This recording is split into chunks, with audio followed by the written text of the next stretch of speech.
పూర్వకంగా సబ్మిట్ చేసింది. ఇది ఎవరు పాపాత్ములు అని అడుగుతున్నాను నేను. లోకేష్ గారిని, చంద్రబాబు నాయుడు గారిని, పవన్ కళ్యాణ్ గారిని ముగ్గురిని అడుగుతున్నా. ఎవరు పాపాత్ములు? మీరు ఈ నెయ్యి బాగోలేదని చెప్పి రిజెక్ట్ చేసింది జగన్మోహన్ రెడ్డి గారు ఓడిపోయిన తర్వాత.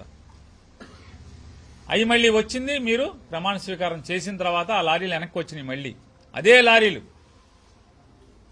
ఏం కనీసం బోర్డు మార్చారు అంటే ఇన్వాయిస్ మార్చారు. ఫలానా కంపెనీ నుంచి కాకుండా ఇంకొక కంపెనీ నుంచి అని చెప్పి ఇన్వాయిస్ మార్చి మీరు ఐస్ తీసుకుని మీరు లడ్డూలు తయారు చేసి ప్రసాదం తయారు చేసి పంచిపెట్టారు. అదొకటే కాదు, ఇవాళ గుండెలు బాదుకుని జగన్మోహన్ రెడ్డి గారి మీద ఇంత విషం చిమ్మి ఇంత పాపం చేసి మీ అందరినీ కూడా నేను అడుగుతున్నాను, శాంపిల్ ఎప్పుడు తీశారు? మీ శ్యామలరావు చూపించేటువంటి శాంపిల్ ఎప్పుడుది? అది ఆ శాంపిల్ ఎప్పుడు తీశారు? శ్యామలరావు వచ్చాక. శ్యామలరావు ఎప్పుడు వచ్చాడు? నువ్వు ముఖ్యమంత్రి అయ్యాక కదా చంద్రబాబు నాయుడు గారు. 12వ తారీఖు ముఖ్యమంత్రి అయ్యావు, 15వ తారీఖు శ్యామలరావు వచ్చాడు, 23వ తారీఖు శాంపిల్ తీశాడు జూన్న. మరి ఆ శాంపిల్ తీసింది కల్తీ అని వస్తే జగన్మోహన్ రెడ్డి గారికి ఏంటి సంబంధం అని అడుగుతున్నాను. జగన్మోహన్ రెడ్డి గారికి ఏంటి సంబంధం? శాంపిల్ తీసింది నీ గవర్నమెంట్లో, నువ్వు అపాయింట్ చేసిన ఆఫీసర్ శాంపిల్ తీశాడు. పోనీ ఆ డైరీ ఎప్పుడుదా అంటే నారా చంద్రబాబు నాయుడు గారు 2014 నుంచి 19 దాకా కూడా బోలే బాబా డైరీ వేరే పేరు మీద బోర్డు మార్చారు. కానీ అదే ఓనరు, అదే డైరెక్టర్లు వాళ్లే, అదే కంపెనీ. కంపెనీ చోటు మారలేదు, కంపెనీ పేరు మారింది. అప్పుడు ఇప్పుడు అంతా అదే కదా. పోనీ మీరు జగన్మోహన్ రెడ్డి గారు గవర్నమెంట్ లో ఈ కల్తీ జరిగిందని శ్యామలరావు గారు మీరు కలిసి ప్రెస్ మీట్ ఇచ్చారు కదా. పోనీ శ్యామలరావు గారు ఇది బాలేదు నెయ్యి అన్న తర్వాత ఆ కంపెనీ నెయ్యిని తీసుకోవడం ఆపారా అని అడుగుతున్నాను. ఎందుకు ఆపలేదని అడుగుతున్నాను. ఆపాలి కదా. ఈ కంపెనీ పాపాలు చేసింది ఎనిమల్ ఫ్యాట్ అని మీరే మీ నోటితో చెప్పారు. Animal fat. నాలాంటి యానిమల్ ఫ్యాట్ అంటారు, చంద్రబాబు నాయుడు గారు ఎనిమల్ ఫ్యాట్ అంటారు. మేము సంక్షేమం అంటాం, మీరు సమిక్షేమం అంటారు. అలాగే ఎనిమల్ ఫ్యాట్ కలిసిందని మీరే చెప్పారు.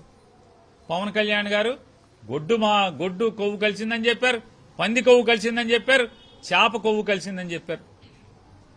అయోధ్యకు కూడా ఇదే పంది కొవ్వుతో తయారు చేసి రాముడికి పంచిపెట్టారు అని చెప్పారు విగ్రహ ప్రతిష్ఠ. మరి అదే కంపెనీ నెయ్యి మీరు ఎందుకు కొనసాగించారు? ఎన్నాళ్లు కొనసాగించారు? అంటే మీకు కావాల్సింది రాజకీయం. శ్రీ వెంకటేశ్వర స్వామి యొక్క ప్రతిష్ట లేకపోతే ఆ పవిత్రత కాదు, భక్తుల యొక్క నమ్మకం కాదు మీకు కావాల్సింది. జగన్మోహన్ రెడ్డి గారిని రాజకీయంగా అణగదొక్కటం అనేటువంటి ఏకైక ఎజెండాతో హిందూ మతాన్ని, తిరుమల తిరుపతి స్వామివారి యొక్క ప్రసాదాన్ని కూడా మీరు నీచంగా వాడుకున్నది మీరు కాదా అని అడుగుతున్నాను నేను. ఈ నీచానికి ఒడిగట్టింది మీరు ముగ్గురు కాదా? ఇవాళ ఇంత పాపాలు, ఇంత నీచాలు చేసి చివరికి వెంకటేశ్వర స్వామి వారి దయ వల్ల చెప్తారు దేవుడు ఉన్నాడు అని చెప్తారు. ఇందుకే జగన్ గారు కూడా చెప్తాడు ఎప్పుడు దేవుడు ఉన్నాడని. దేవుడు ఉన్నాడు కాబట్టే మీ పాపం పండి వాళ్ళ దాంట్లో కొవ్వులేం లేవు అని చెప్పి వచ్చింది.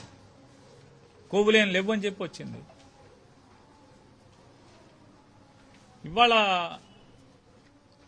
ఎక్కడైతే వెంకటేశ్వర స్వామి వారి దయ వల్ల, ఆయన మహత్యం వల్ల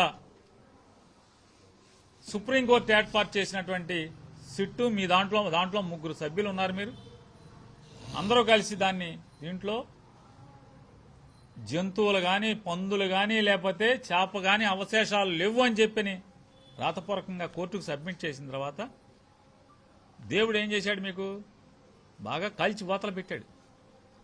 సిగ్గు శరం అన్నీ వదిలేసి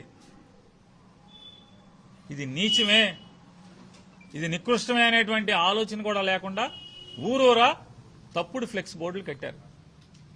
తప్పుడు ప్రచారం చేస్తూ జగన్మోహన్ రెడ్డి గారి బొమ్మ, సుబ్బారెడ్డి గారి బొమ్మ, బొమ్మన కరుణాకర్ రెడ్డి గారి బొమ్మ, తిరుపతి వెంకటేశ్వర స్వామి బొమ్మలే, ఈ లడ్డూలు బొమ్మలేసి అపవిత్రం జరిగిందని చెప్పి ఇంకా మీరు బోర్డులు కడతారు. ఇది బరి తెగించడం కాదా? ఈ రాష్ట్రాన్ని నడిపేవాడు, రాష్ట్రాన్ని శాంతి భద్రతలతో ధర్మంగా నడపాల్సినటువంటి పాలకులు ఈ రకంగా ప్రజల మధ్య విద్వేషాలను రెచ్చగొట్టి, ఆందోళనలు రెచ్చగొట్టి, లా అండ్ ఆర్డర్ దెబ్బతినే పరిస్థితిలోకి బ్యానర్లు కట్టించడం ఊరు ఆర్గనైజ్డ్గా. అసలు 111 కేసు సెక్షన్ బిఎన్ఎస్ఎస్ 111 ప్రకారం మిమ్మల్ని కదా కేసు కట్టాల్సింది, మిమ్మల్ని కాదా? మరి గొడవలు ఎందుకు స్టార్ట్ అయినాయి గుంటూరులో? మీరు తప్పుడుతనంగా బ్యానర్లు కట్టితే ఆ బ్యానర్ దగ్గరికి వెళ్ళి అంబటి రాంబాబు గారు ఈ బ్యానర్ తీయమని చెప్పాడు. 24 గంటలు టైం ఇస్తాం, ఇట్లాంటి తప్పుడు ప్రచారాలు తీయండి అని చెప్పొచ్చాడు. అదే అవడం నాలాంటి వాడితో అనుకోండి, వెళ్ళి ఆయన పీక్కొస్తాం, ఏది జరిగితే జరిగింది అని చెప్పింది. ఇంత దుర్మార్గం ఏంటంటే, దురదృష్టం, ఈ రాష్ట్రానికి పట్టిన దరిద్రం ఏంటంటే, ఎక్కడ ఆ బ్యానర్ పెట్టిన తీసుకొచ్చి పోలీస్ స్టేషన్లో కూర్చోబెట్టాల్సినటువంటి మీరు ఆ బ్యానర్లకే మీరు కాపలా కాసే పరిస్థితిలో పోలీస్ వ్యవస్థని ఎంతమంది కాకి బట్టలు వేసుకున్నటువంటి కానిస్టేబుల్స్, ఎస్ఐలు, సిఐలు, డిఎస్పీలు మనస్సంపుకుని ఉద్యోగం చేస్తున్నారు, గతి లేక ఉద్యోగం చేస్తున్నారు. తెలీదా? పైనుంచి డీజీపీ చెప్తాడు, ఎస్పీలు చెప్తారు, సిపిలు చెప్తారు, డిఐజీలు చెప్తారు, ఐజీలు చెప్తారు. ఎదురు తిరగలేక ఈ పాపాలకన్నీ సహకరిస్తున్నారా లేదా? ఏం చేస్తారు? ఏమన్నా అంటే డిసిప్లినరీ యాక్షన్, క్రమశిక్షణ, ఉద్యోగం నుంచి పీకాయి. వాళ్ళు చదువుకుని అమ్మా నాన్న కష్టపడి చెమటోడ్చి రెక్కల మొక్కలు చేసుకుని వాళ్ళని చదివించి పోలీసు ఉద్యోగస్తులుగా తయారు చేస్తే ఇవాళ మీరు ఎవరికో లొంగిపోయి లా అండ్ ఆర్డర్ను కూడా ఈ రకంగా దిగజారి చేస్తే ఎంత ఆత్మక్షోభ ఈ పోలీసులకి, కానిస్టేబుల్స్కి కానీ, ఎస్ఐలకు కానీ, సిఐలకు కానీ, డిఎస్పీలకు కానీ ఎంత క్షోభ. అది క్షోభతో ఉద్యోగం చేస్తుంటారు వాళ్ళు. ఇది తప్పు కదా డీజీపీ గారు? ఇది ఈ రకంగా పోలీస్ వ్యవస్థని తయారు చేయటం ఏమైనా ధర్మమా మీకు? ఇది మీ అమ్మగారు నాన్నగారు కూడా ఎన్నో ఆశలతో మిమ్మల్ని ఐపీఎస్ ఆఫీసర్ చేసి ఉంటారు కదా. అంటే మా మీద ఏంటంటే మీ రాష్ట్రం కాదు కదా అని మమ్మల్ని ఈ రాష్ట్రాన్ని ఈ రకంగా దిగజార్చడం లా అండ్ ఆర్డర్ దీంట్లో ఇది అన్యాయం కదా డీజీపీ గారు.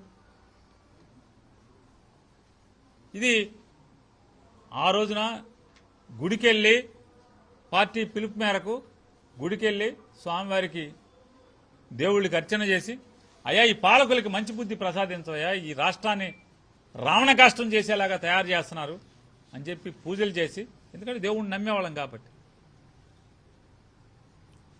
పూజలు చేసి బయటకు వస్తే బయట అంబటి రాంబాబుని అవమానకరంగా కర్రలతో లాఠీలతో జనాలు దాడి చేస్తే కారు మీద పడి ఆడవారు కూడా సభ్యత మరిచి అంబటి రాంబాబు గారిని, వారి తల్లి గారిని, వారి భార్య గారిని, వారి శ్రీమతిని పచ్చిగా వినలేని భాషతో తిడతంటే ఏం చేస్తారు? రాంబాబు కూడా మనిషే కదా, అంబటి రాంబాబు గారు మనిషే కదా, మనిషే కదా. అయినా కూడా ఇంటికెళ్ళి వెంటనే ఆయన ప్రెస్ మీట్ పెట్టి చెప్పాడు, నన్ను ఘోరాతి ఘోరంగా అవమానించారు, నేను ఆత్మహత్య తప్పితే నాకు ఇంకొకటి శరణం లేదు అనే స్థితిలో నన్ను దుర్భాషలాడారు. నడి బజారులో పట్టపగలు నా తల్లిని, నన్ను, నా శ్రీమతిని అందరినీ దూషించారు. తట్టుకోలేక నేను వాళ్ళతో పాటు ఇది చేయించినటువంటి వారిని కూడా మాట జారి వచ్చి ఉండొచ్చు, అయినా కూడా తప్పే నాది, నేను విచారిస్తున్నాను, ఆ మాటలు నా నోట్లోంచి వచ్చినందుకు నేను విచారిస్తున్నాను, నా మాటలు వెనక్కి తీసుకుంటున్నానని చెప్పని నిన్న మధ్యాహ్నం ఇంటికి వెళ్ళంగానే ప్రెస్ మీట్ పెట్టి చెప్పారు.